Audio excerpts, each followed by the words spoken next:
Large crowds and great weather for flying greeted the first 2 days of the 2015 Paris Air Show. Visitors have been wowed by the aerial performances of Airbus Group's all-electric EFAN aircraft, the A400M military transport plane from Airbus Defence and Space, and Airbus's wide-body A350 XWB and iconic double-deck A380.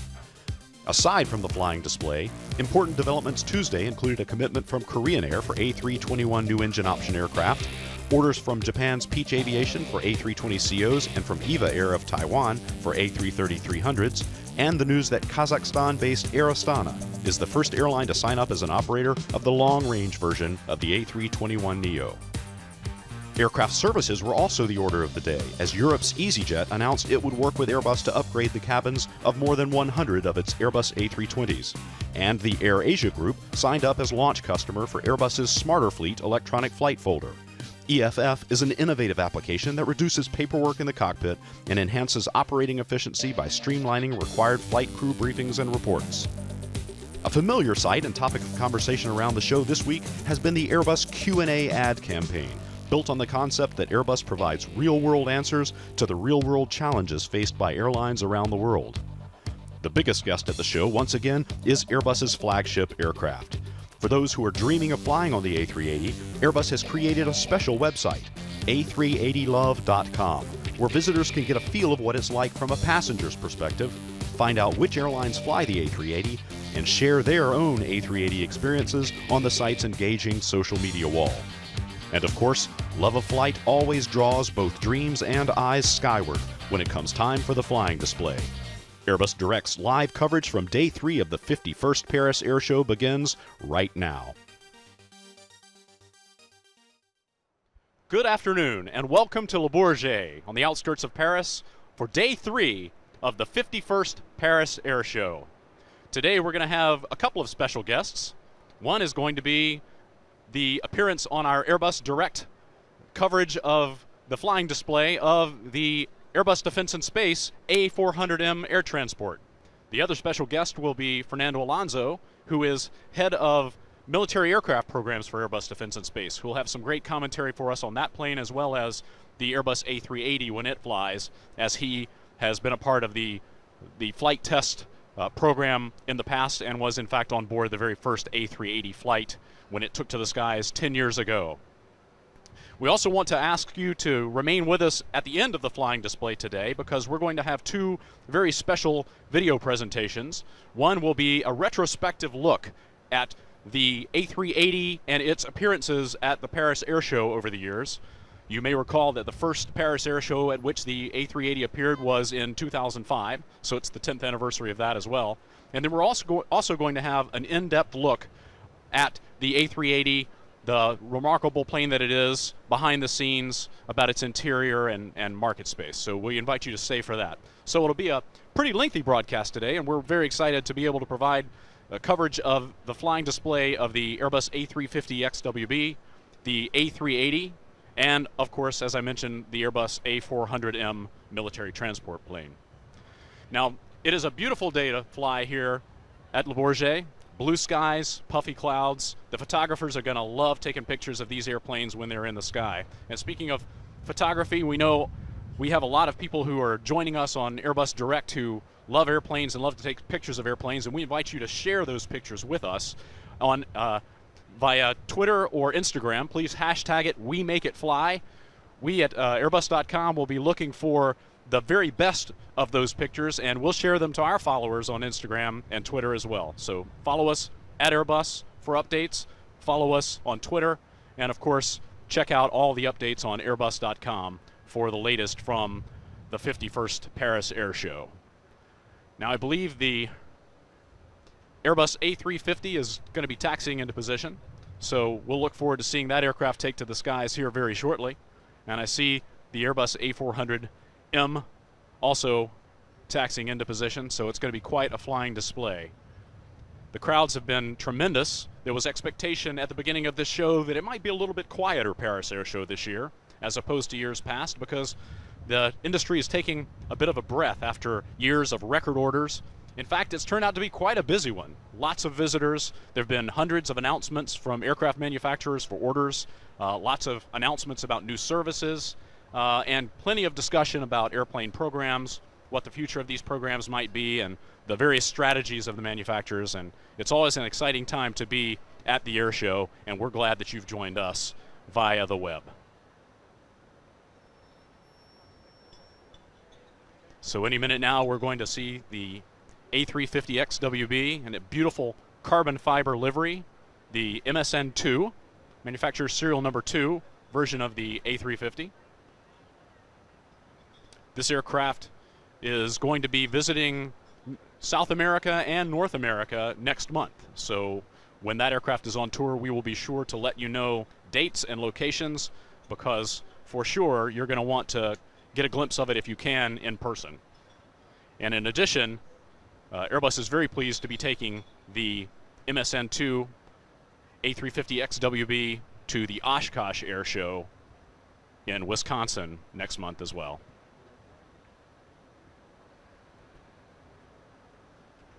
I'm told that the aircraft is about ready to take off, so we will. And there she goes.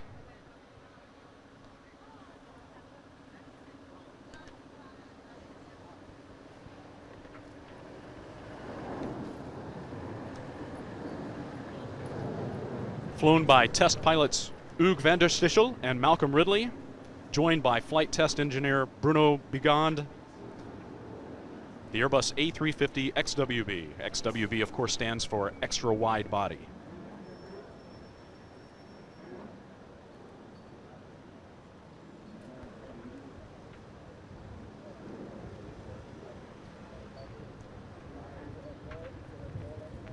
The A350 is the world's newest and most modern aircraft. It offers an unrivaled 18-inch seat width comfort standard that cannot be matched by the competition.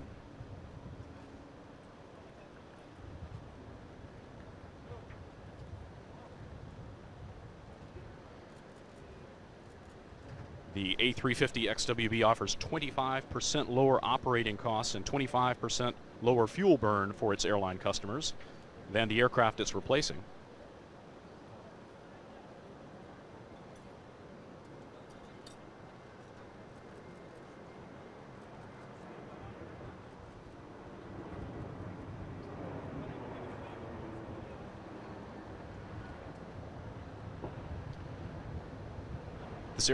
This airplane entered service within the past year with Qatar Airlines.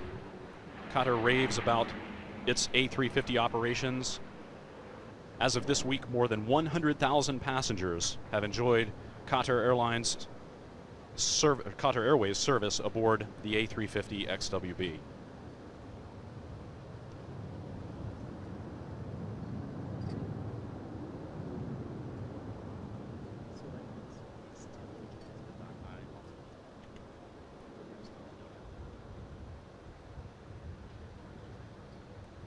In addition to 4 aircraft being delivered to Qatar Airways, the next operators are Vietnam Airlines, which will take delivery of their A350 this summer, Finnair, which will take delivery of its first A350 in the autumn, and TAM Airlines in Latin America will take delivery of their first aircraft in December.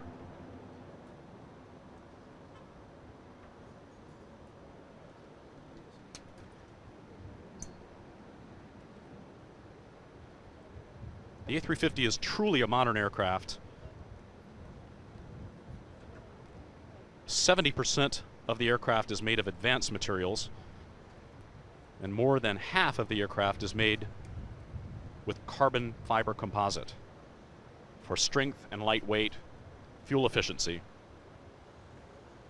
and durability.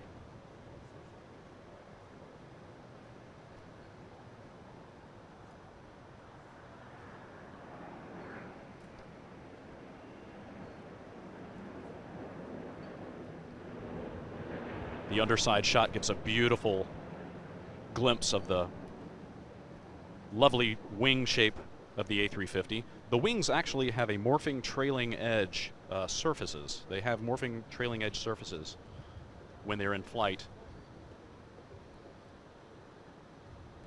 for extra fuel efficiency.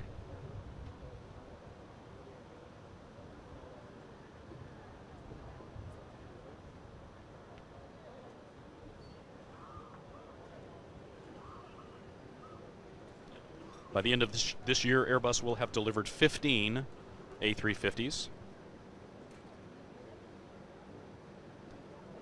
By 2018, Airbus will be manufacturing 10 A350s every month.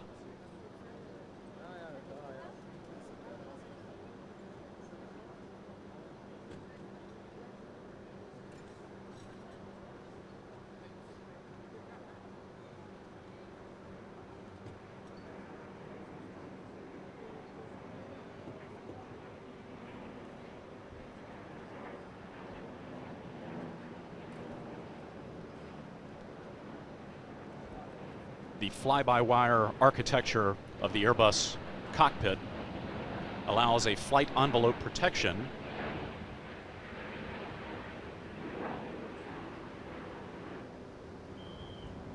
pilots Hugues van der Sichel and Malcolm Ridley are exploring the edges of that flight envelope now with that low pass. Beautiful. The aircraft seems to crawl across the sky.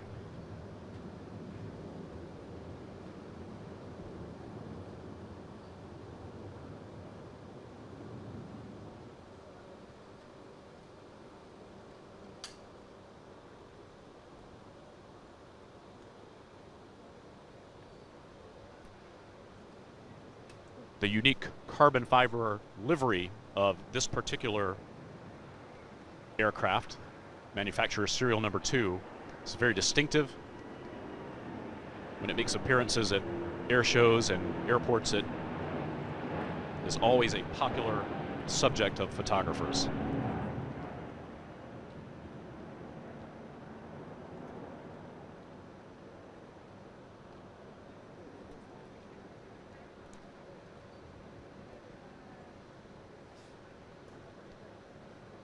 The aircraft flying today at the 51st Paris Air Show is an A350-900.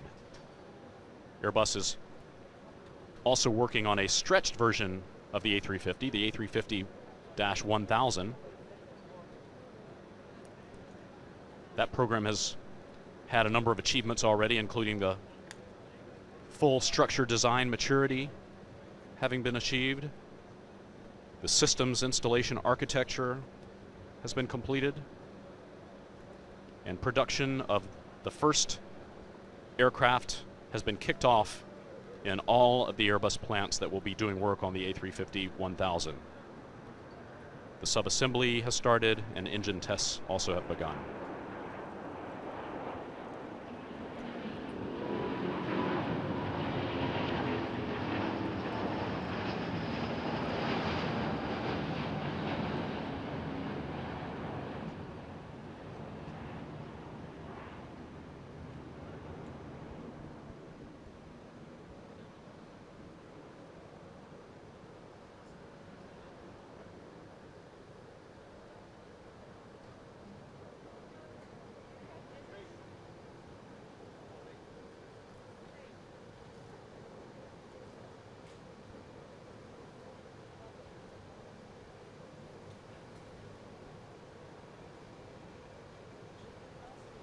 The Airbus A350 XWB.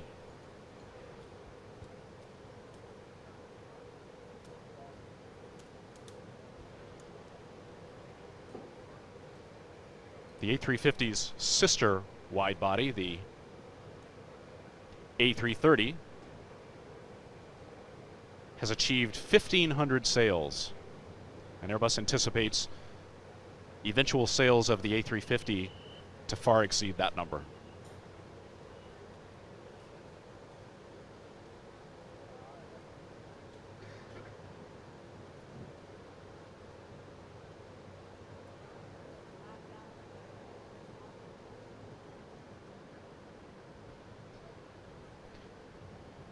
We thank you for joining us for Airbus Direct's live coverage of the 51st Paris Air Show. My name is Clay McConnell, and I'll be joined shortly by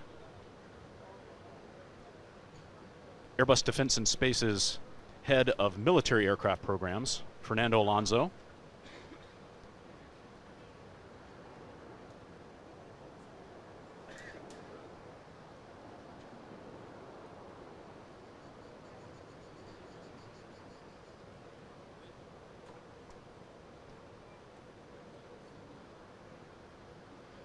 And indeed, I am joined now by Airbus Defense and Space's Head of Military Aircraft Programs, Fernando Alonso. How are you, sir? Hi Clay, how's it going?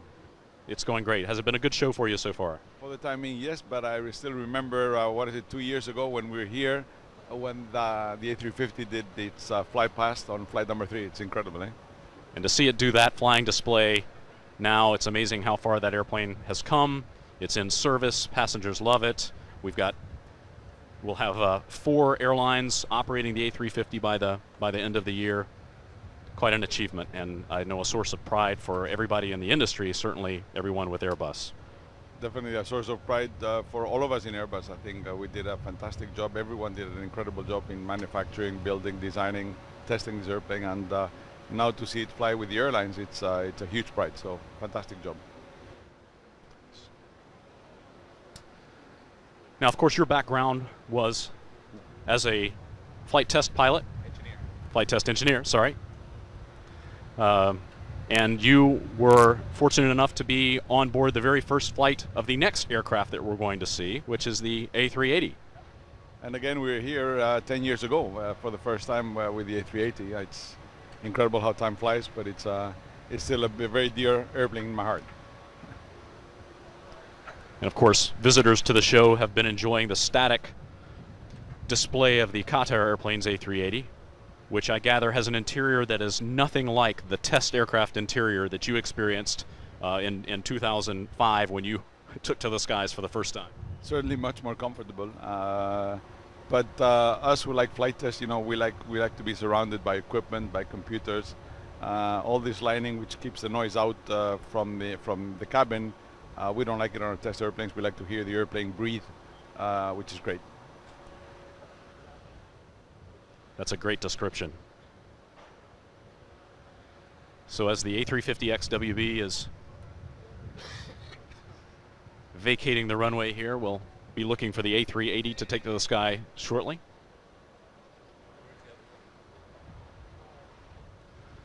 So you've flown in the skies over many an air show. What's a day like this like to fly in? A little bit of breeze, beautiful blue sky, puffy clouds. It's a very light breeze, so the pilots will have to take care a little bit about it because there's a little bit of crosswind. So they will have to adapt their bank angles to be sure that they stay away from the crowd. The rules here are very strict, like in every air show. The rules are very strict, so there's a line that you cannot cross. You've been monitored permanently. There goes the A380. You've been monitored permanently that you're at right altitudes, right line. So it's a lot of concern. Look at it. Look at it. Look at it. Gorgeous. Gorgeous. And that's Christophe flying the airplane. That's right. Our test pilots for the A380 today are Christophe Caille and Michel Bonifay, and they're joined by flight test engineer Gerard Desbois, who I understand was actually with you on board the very first flight, Fernando, 10 years ago. Yeah, Gerard is a historic individual. He's part of the furniture of the flight test organization, just like me, like I was until 3 months ago. And I haven't had the opportunity to extend my condolences to you and the whole flight test community at the passing of Jacques Rosay over the weekend. I know he was dear to you and your colleagues, and as the first, just a top flight guy all around. So our condolences. Thanks very much. Jacques was a reference to all of us in flight test, not only by his technical skills, but also by his humanity. Always ready to listen, always ready to give counsel to the young people. It's a big example of how one fights for life. He's been fighting against illness for the last 3 years. We've been helping him. He's been coming to work until the very end, and really an incredible person, and we miss him. Well, I know he was very proud of this airplane, the A380. With the quietest, smoothest ride, an aircraft that passengers love to fly, and I know that pilots love to fly it as well. And part of the reason they love to fly it is the handling capabilities and characteristics of it. Now, I gather passengers aren't going to experience a maneuver like that very often, though, on an A3. No, that's kind of tight. It's a tight bank turn, like about 60-degree bank angle as he turns around to make it a 360. No, passengers rarely see anything beyond 30 degrees. They'd be scared if they see that. So, but you have been strapped in the seat on many a flight like this. What does it feel like? You're busy. You're really busy. You don't really have a feel of bank angles or things like that. You're concentrating on what you're doing, looking at all the parameters, looking at the speeds, the angles of attack, side slips, and everything. So you really don't have much time to feel. You enjoy it after. So, what's the crew doing here? What are some of these maneuvers designed to show off to airshow visitors? What we build when we build our routine during the air shows is about to show some of the characteristics which we think are more striking about the airplane. So we try to demonstrate the maneuverability. So here he's making very tight turns. We also try to show how it flies at low speed. We make a low speed pass.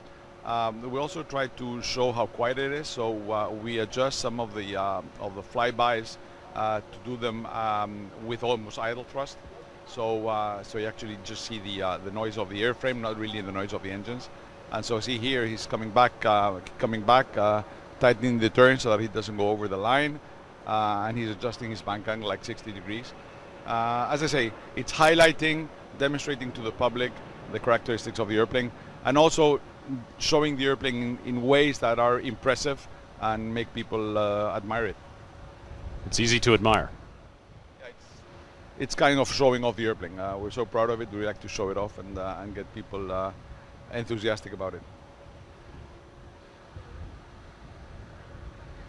So you also participated, and in fact, were a key man in the flight test program for the A350.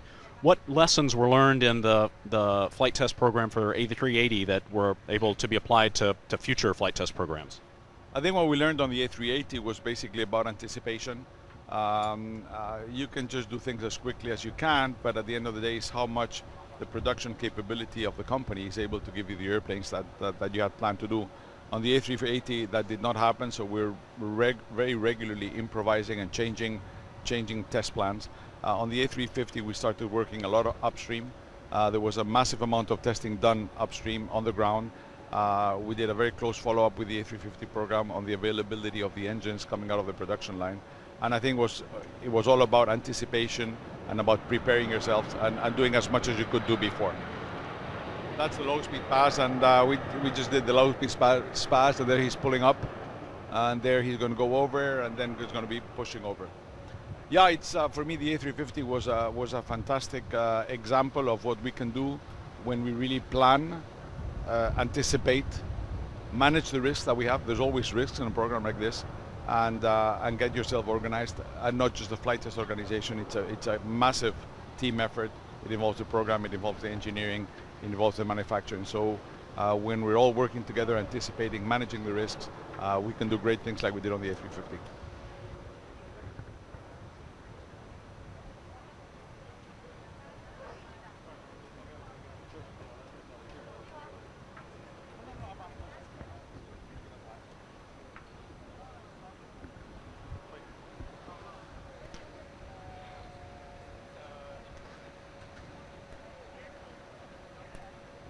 Again, we thank you so much for joining us for Airbus Direct's live coverage of the flying display at the 51st Paris Air Show. We're currently enjoying the display of the iconic double-deck Airbus A380 aircraft, celebrating this year the 10th anniversary of its first flight and the 10th anniversary of its first appearance at Le Bourget, the 2005 air show. If you've just joined us, I invite you to stay with us after the flying display, as we'll have two videos. One is a retrospective of the appearances and the history of the A380 at Le Bourget. For this, its 6th show. And also a behind-the-scenes look at the A380.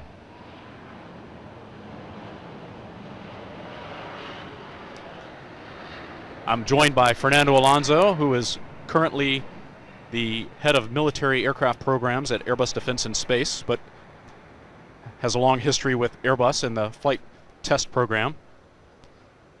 So tell us what we just saw there with the A380. So that's a novelty of this year's Le Bourget. In the past, we used to land on the same runway at which we had taken off. This time, for issues of traffic and parking positions, the airplane is going to land on the other runway. So that's why instead of finishing his demonstration on landing, he actually opens up and lands on the other runway. The A350 did the same thing.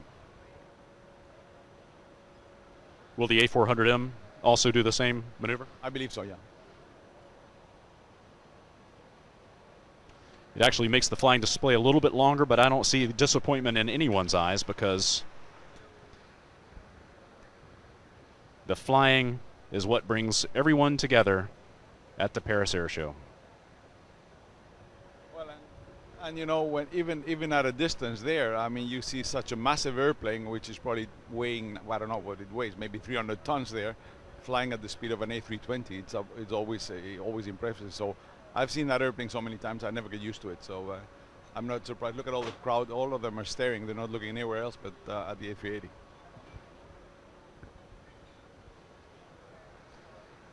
No matter what distance, when you see an A380 flying, you know it's an A380.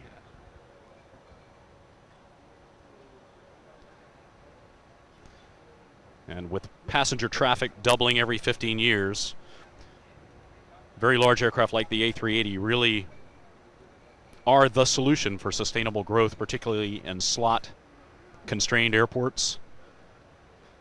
With two decks, two wide-body decks, one A380 flight takes up half as many aircraft movements as two standard wide-bodies. For congested airports like London's Heathrow or Los Angeles International, it's an excellent aircraft for today and for the future. Speaking, of course, of Los Angeles, the A380's largest customer is Emirates Airline, which serves Los Angeles with the A380. But what's lesser known is that the United States is the second largest destination country for A380 flights.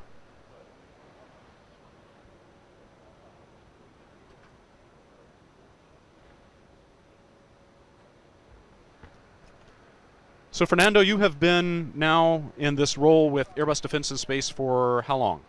Since the 1st of March, so that's what, 3 months, 4 months? Yeah.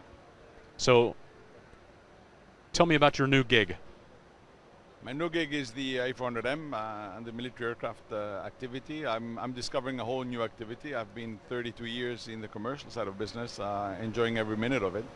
And now I'm discovering a whole new environment, new customers, new products, new environment, politics, military, you name it. So it's a huge challenge intellectually, but I'm really enjoying it. Unfortunately, as you all know, excuse me, as you all know, we had this unfortunate accident on the 9th of May, where we lost 4 of our colleagues, and on the first flight of a production airplane, MSN 23. So it was a horrible blow for all of us. They're all colleagues of ours. Remember that Airbus commercial was responsible for the flight test activity of the A400M since its first flight until 1st of January this year. So these are our colleagues. These are people that we have been flying with, that have trained with us, that you know, they're friends. So it has been a terrible blow.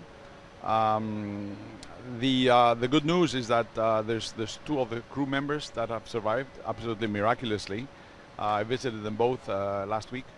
One of them is recovering very, very well. The other one is taking longer. He had more serious injuries, but his life is no longer in danger.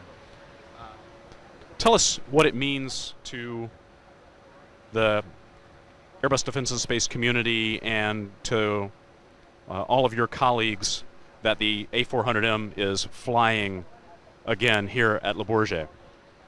Well, it just shows the confidence that we have in the airplane, the trust that we have in the airplane, and on its capabilities. It has been a terrific blow, and in my new role, of course, I have to take care of not only my flight test colleagues, but I also have to take care of all the production, engineering, and manufacturing colleagues.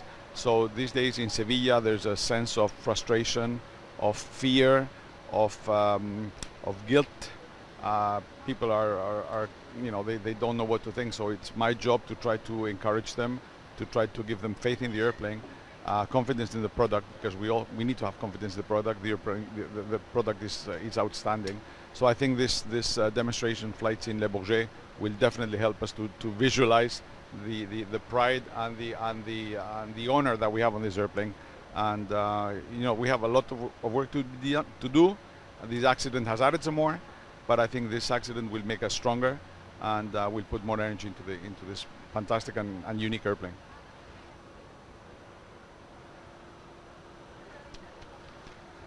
And there she is, the Airbus A400M from Airbus Defence and Space.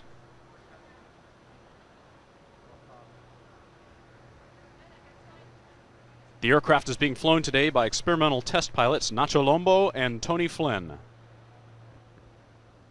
This new generation airlifter entered service 2 years ago with the French Air Force. And Airbus Defence and Space has delivered 12 so far. 6 aircraft to France, 2 to the UK, 2 to Turkey, and 1 each to Germany and Malaysia. Fernando, tell us about what our military customers have to say about this aircraft. They are delighted with the airplane, but they're frustrated with our performance.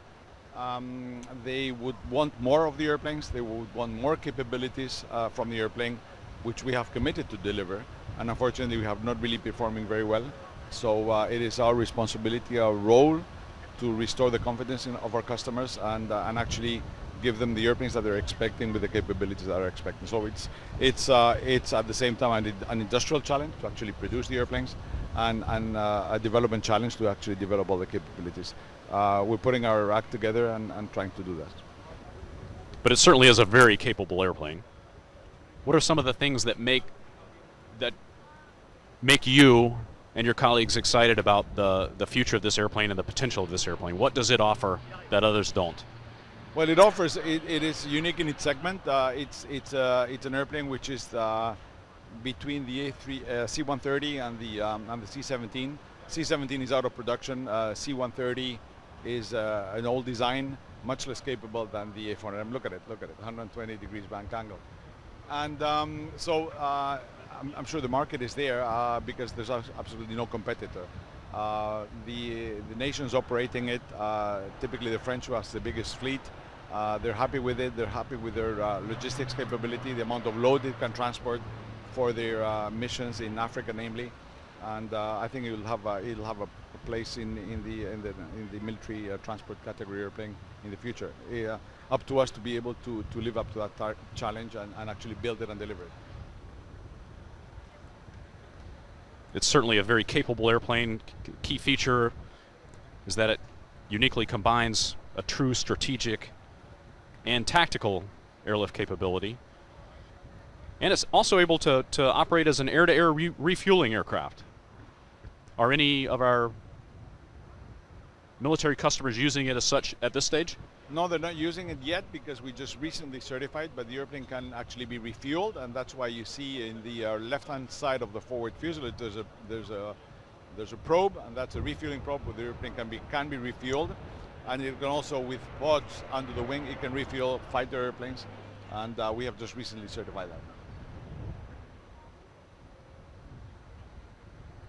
And of course, the A400M, not only can it airlift over long distances at high speeds with as many as 116 troops, it offers the right speed envelope to airdrop all 116 paratroopers in a single load, or a single load, of up to 16 tons. It can perform as a medevac aircraft, carrying as many as 66 injured persons and 25 medical personnel.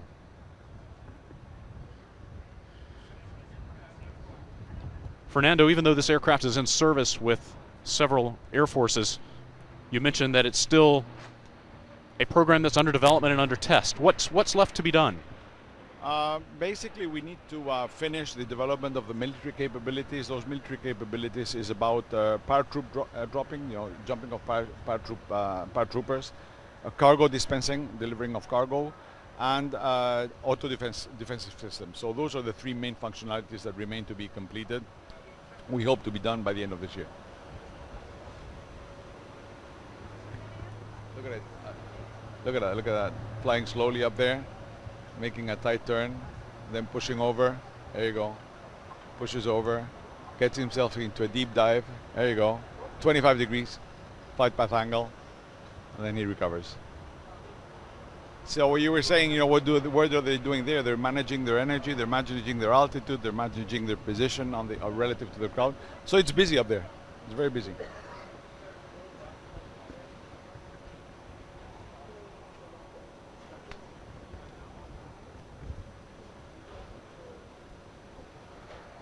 $174 aircraft have been ordered by 8 countries: Belgium, France, Germany, Luxembourg, Malaysia, Spain, Turkey, and the UK.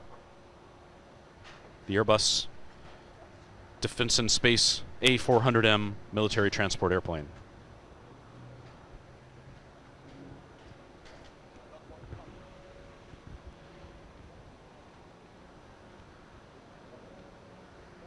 There's been a lot of talk at the air show. There's going to be another 120. Look at him. High speed, pulls up, 30-degree pitch. Now he's going to roll at 120 degrees. There you go. There you go. 90, 120. There you go.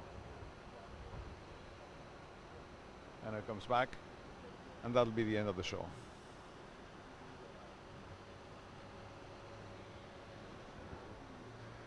What a beautiful sight those maneuvers are against this gorgeous blue sky, puffy clouds. A photographer's dream.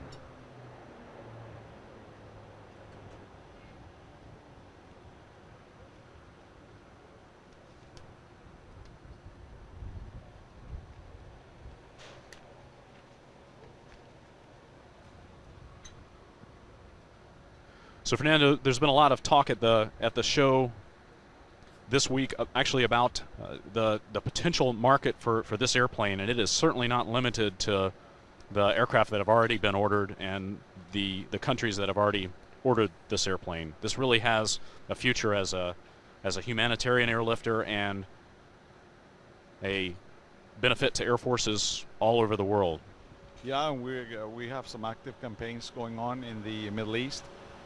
In the Far East, Malaysia is an excellent customer, and they promote the airplane fantastically. So active campaigns we should be starting also in Latin America. I think once we get over the accident, once we get the A400M back on the rails, then we really need to concentrate and secure additional customers.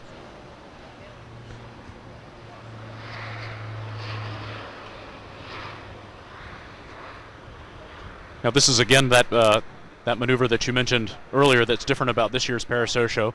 I noticed that the 2 commercial aircraft left their landing gear down, but this one, the landing gear here, remained or went back up. Why is that? I really don't know. Maybe the A380 and A350 guys were just lazy. I don't know. Well, they're not watching us live on airbusdirect.com, so they're not going to know that you said that. Clay, we just at the end of the A380 demo, we talked about Jacques Rosé. I would also like to talk, and I hope this flight display, I would like to consider this flight display as a tribute to Jaime, to Manuel, to Gabriel, and to Josualdo, our colleagues who passed away who in the accident on the 9th of May. So a sad day, and guys, this is a tribute to you guys from where you will be watching this. This is for you. Thank you. Must be nice to see that flight from above. Yeah. Thank you very much for joining us, Fernando, and thank you much for your candor. It's been great. I know that our viewers today have enjoyed hearing from you. I know I always enjoy visiting with you. So thanks for joining me again, and we'll see you again soon. Thanks, Will. Thanks. So that's going to wrap up our coverage on Airbus Direct of Day 3 of the 2015 Paris Air Show. Please stick around for a few more minutes. We've got 2 interesting videos for you on the A380, talking about the aircraft and its features, but the first of the videos will be a retrospective of the Airbus A380 and its history at the Paris Air Show over the last 10 years. Be sure, again, follow all the developments from the Paris Air Show on Airbus.com or with our Twitter or Facebook feeds at Airbus. And, of course, be sure to share your pictures, your Airbus pictures, on Instagram and on Twitter with the hashtag #WeMakeItFly. We'll be looking for the best ones, and we'll share those on, and hopefully you can see some of your work there, and we look forward to seeing them ourselves. We'll be back at the same time tomorrow here on Airbus Direct. We thank you for joining us and bid you a very good day.